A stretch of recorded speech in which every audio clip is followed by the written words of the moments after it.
Oke, Assalamualaikum warahmatullahi wabarakatuh. Perkenalkan kami dari kelompok 9. Di sini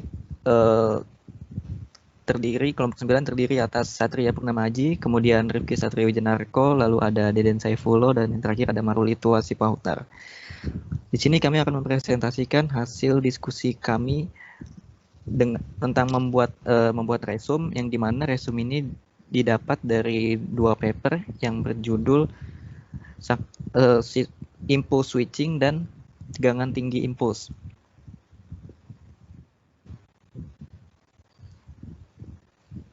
Kemudian untuk materi tegangan tinggi impuls akan dijelaskan oleh Maruli. Silakan Maruli.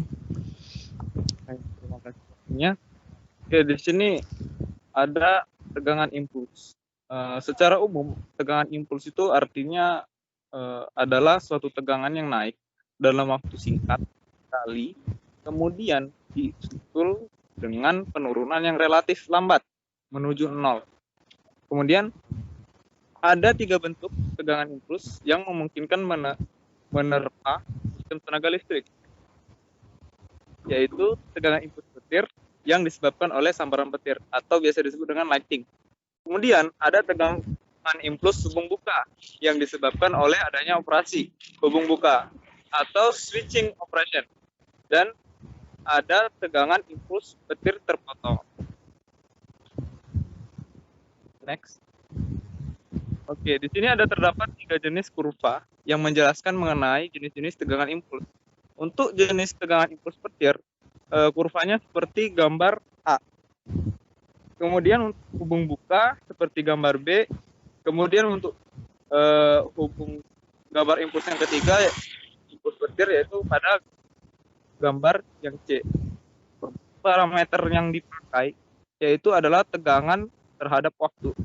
Ketika suatu tegangan yang diukur itu akan parameter yang dipakai yaitu tegangan dan waktu.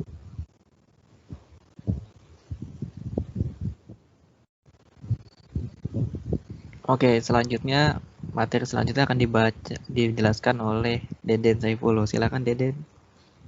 Ya, saya akan menjelaskan kurva dengan tegangan impuls petir berdasarkan standar IAC.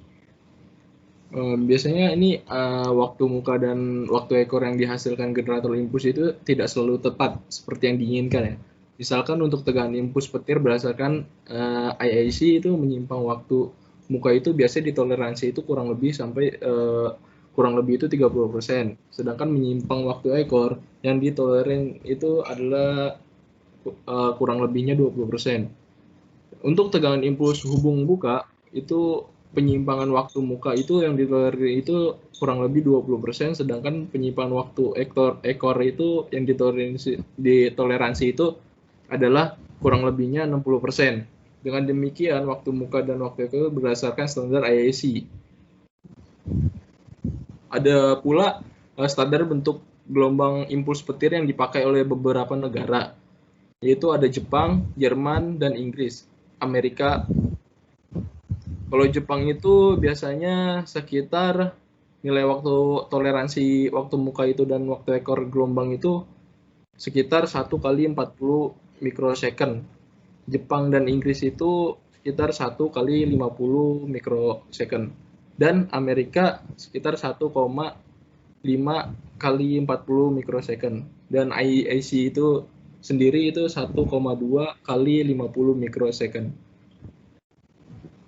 Next. Oke, untuk selanjutnya materi definisi bentuk gelombang impuls akan dijelaskan oleh Satria. Silakan Satria. Oke, jadi ada definisi bentuk gelombang impuls. Yang pertama, bentuk dan waktu gelombang impuls dapat diatur dengan menggunakan nilai komponen rangkaian generator impuls.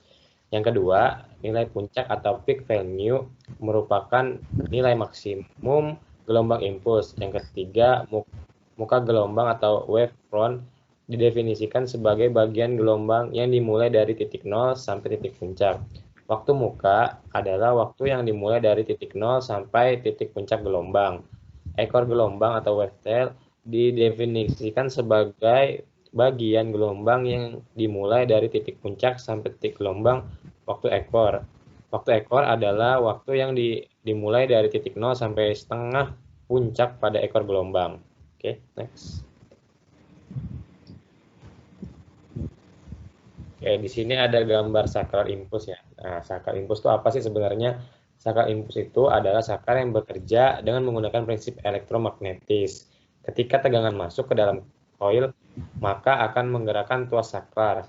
Pada pengoperasiannya, saklar impuls dibantu dengan tombol tekan, yaitu sebuah alat yang dapat dihubungkan dan memutus rangkaian dalam keadaan berbeban atau bertegangan tanpa adanya penguncian. Oke.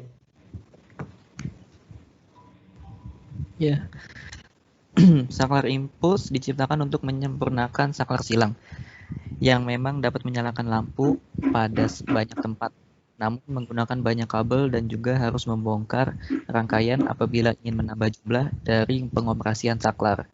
Dengan adanya saklar ini akan mempermudah penginstalan lebih baik dari segi tampilan dan akan lebih murah apabila ingin menambah jumlah tombol tekannya.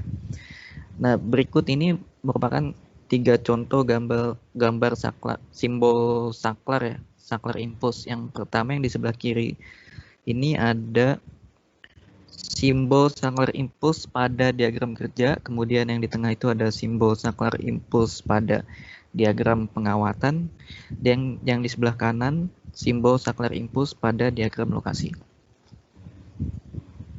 Mungkin cukup sekian dari presentasi kelompok kami. Mohon maaf bila ada salah-salah kata. Wabillahi wa taufiq wal hidayah. Wassalamualaikum warahmatullahi wabarakatuh.